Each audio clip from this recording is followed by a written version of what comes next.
সমাজে নানা ধরনের অস্থিরতার বহিঃপ্রকাশ আমরা দেখতে পাচ্ছি। কেউ আইন নিজের হাতে নেবে এটা আমরা চাই না।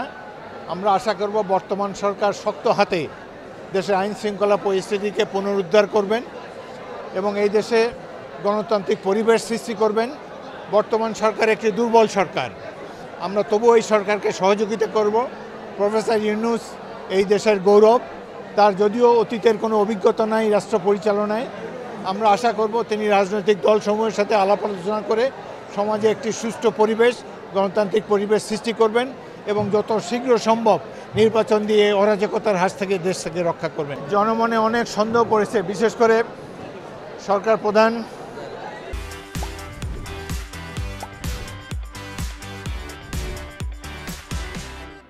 ছাত্রদেরকে রাজনৈতিক দল গ্রহণ করতে বলেছেন, এটি তার কাজ না।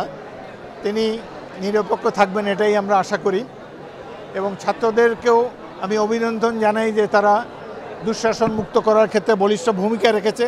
কিন্তু এখন তাদেরকে পড়ালেখায় ফিরে যেতে হবে, শিক্ষাঙ্গনে শিক্ষার উপযোগী পরিবেশ সৃষ্টি করতে হবে এবং বর্তমান সরকারের আমলে আইনশৃঙ্খলা পরিস্থিতি ঘোরতর অবনতি হয়েছে এবং দ্রব্যমূল্য জনগণের ক্রয়সীমার ঊর্ধ্বে চলে গিয়েছে। আমরা আশা করি সরকার অন্য সব দিকে থেকে মনোযোগ কমিয়ে দ্রুত নির্বাচন দেবার দিকে মনোযোগ দেবেন এবং দ্রব্যমূল্য জনগণের নিয়ন্ত্রণে আসার জন্য প্রয়োজনীয় ব্যবস্থা নেবেন।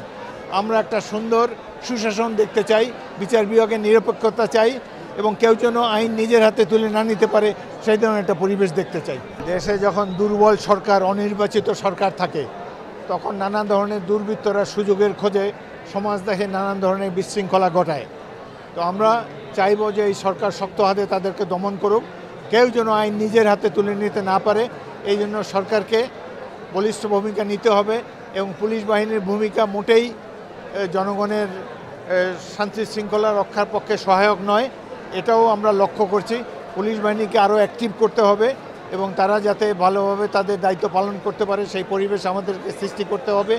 বর্তমান সরকারের অনেক দায়িত্ব, তারা কাজের প্রায়োরিটি দিতে ভুল করছে। যে কাজ অবিলম্বে করা দরকার সেটি না করে তারা নানান ধরনের সংস্কার নিয়ে মাথা ঘামাচ্ছে, যেটির দায়িত্ব নির্বাচিত প্রতিনিধিদের।